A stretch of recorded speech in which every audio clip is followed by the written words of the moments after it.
Hey folks, how you doing out there today? Hope everything's going well for you. I've had a pretty good day myself, and I have been busy at work updating a bunch of old maps that have not gotten the next gen files and the switch files. So today I'm going to be showing off 6 updates I've just done, and I plan on carrying on.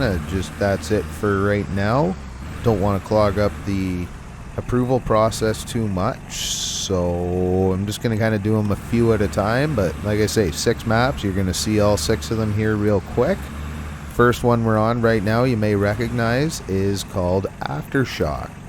Now this map is based off of a natural disaster, an earthquake. There's a bunch of tasks to kind of help out around the world with some of the towns and some of the issues. This was a first real attempt at building a really intricate map. This is actually still to this day the map that took me the longest. It was over 120 hours to build this. And just purely because it was very intricate, the snow takes a long time to do, and really planning it out so that you're kind of going through a disaster relief process and really all the little things that may go along with helping out and getting people up and going again. So had a lot of fun building this. Like I said, by far my most challenging map to build with how intricate it was. Now don't get me wrong, there was a lot more work into like the hauling region,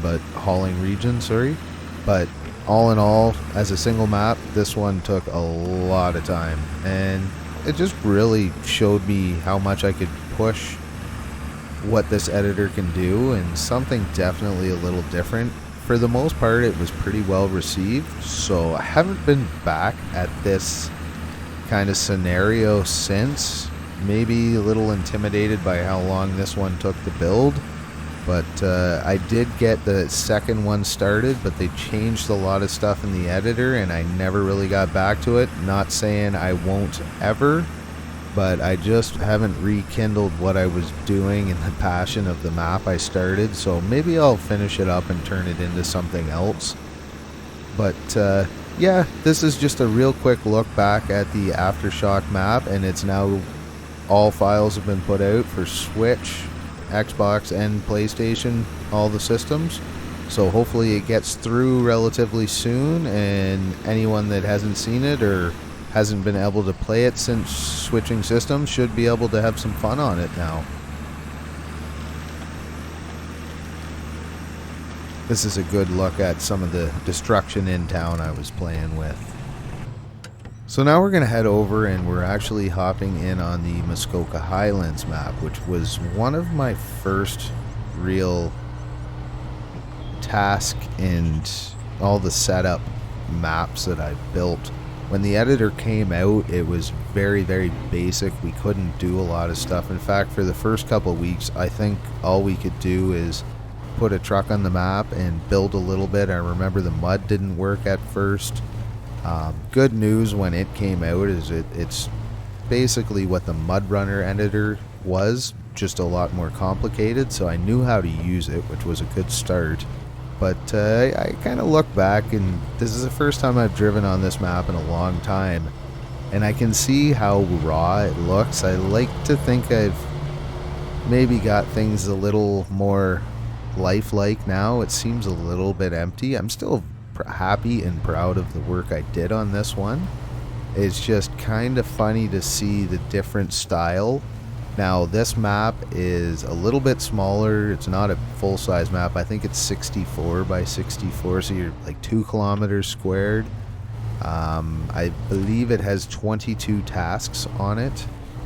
All the maps are going to have around 20 tasks that I put out. I find it's a good number. It doesn't get too repetitive, and repeatable tasks that are now available to put in are kind of nice to keep people playing on a map if they need to. But this was one of those maps that wasn't big, but I like to think it had quite a bit of heart put into it. It had some kind of fun tasks. It was the first time I did a racetrack build in this one. I think it was the first time racing had even been discussed. I know a lot of people don't like it, but it's fun to play around on, and it was a good excuse to throw a few tasks in. But This was one of the first maps that I really, like I said, this and High Rock County, which are all in the Canadian Shield region, that was when I was really starting to branch out and work with the new mission system, which none of that was available in Mudrunner. So that was the big change, is having a lot more to make people do other than just logging.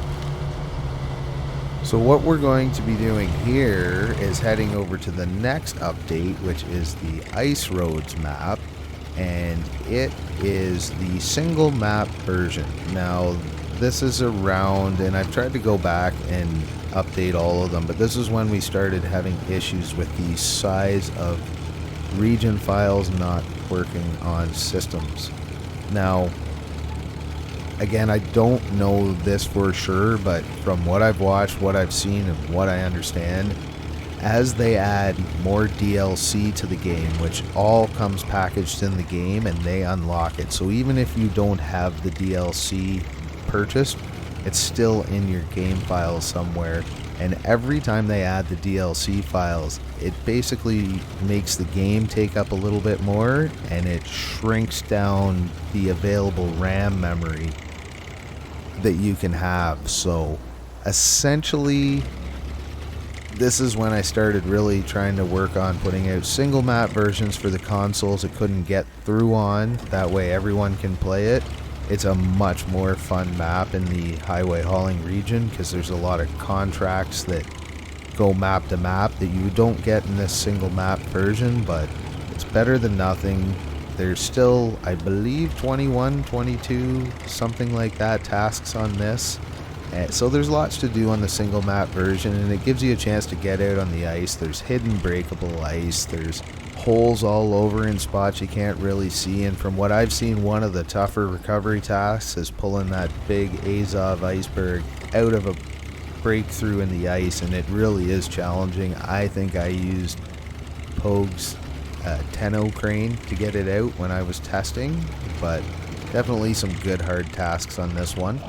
Now here we're heading over, the next one I've updated is Split Ridge Peaks, which again is one of my earlier maps. This is the first map that I actually put a 4-lane highway on. It looks really plain, this map, again, like a lot of these ones I'm going over, compared to what I kind of try to do with a map now. But I still see the same kind of build style and everything. It's just that I think I see a lot more of the little stuff and add it into the map than I used to back here. But again, there's a lot more hours and a lot more experience in it all. This map has a bunch of tasks. I want to say it's closer to 30. I should have checked all these numbers, but you log in, subscribe, and go for a run on it, and I think you'd enjoy it. It's got a real good mix of highway and off-road, and it's kind of the lead up to when I was inspired to do the highway hauling region.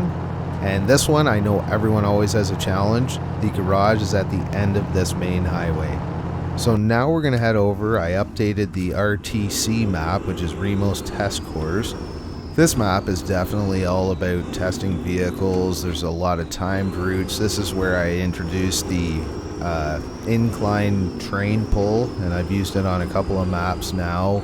This is kind of an obstacle course that really tests a truck. It's a timed course. You go through just about everything you would ever want to see with these ramps, these pipes. We got the, is it the dual cab 79 from Phantom that came out not too long, so I figured we might as well go for a full run through here with the timer on. I did a bunch of truck testing. It didn't really get watched very much a few years ago with this map, but that's what I really envisioned with a lot of these courses, is for perhaps mod builders and some of the reviewers to have a spot that you could really throw a truck through the paces, have a timer, and see the real different disciplines.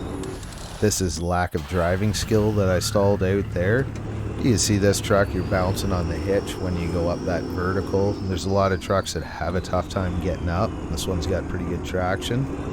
We're a little bit of a nose grind there, and when you're coming down on that transition. So a lot of this is actually a really weeds out the weak trucks, this climb right here with the way I've stacked up and the tires line up on those straight, even climbs. A lot of vehicles you just can't make it up.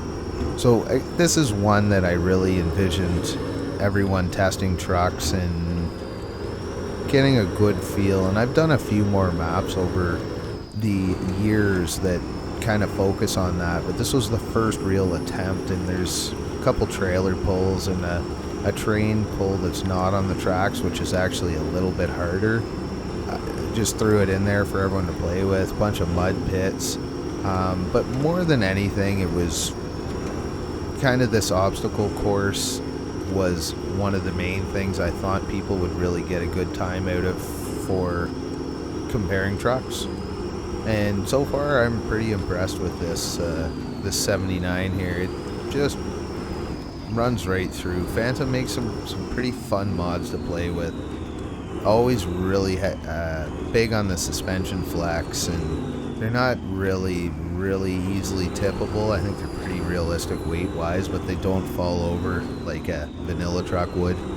So they're just a lot of fun to play with these vehicles, and you can really set his trucks up OP or pretty stock depending on what you use for motor and gearbox wise. But a lot of fun doing these jumps pretty nicely. See what kind of time we get here. A gold. I don't remember what the overall time was, but I guess we went fast. Now the last map that I updated today was my Remos Moto Park map, and this one has a bunch of race tracks. We're in the track day dawn that I kind of threw together. Played a lot with the physics and the motors and all that kind of stuff. There's like gravity settings to make it stick more, and this is a really fun car to whip around on some of these tracks. But a couple ovals, there's a couple circuit tracks that actually have a whole bunch of turns. There's a little figure 8 track, a little donut area, drag racing. This was kind of the first, like, oh, I named it. It's a moto park. It's just one of those ones you can take some of these OP little trucks and cars and just go as fast as you can, really, and hang on the edge of crashing. So thanks for hanging around and checking out what I was working on here today. I hope anyone that hasn't been out on these maps gets a chance to play. Thanks for watching. We'll talk to you all again real soon.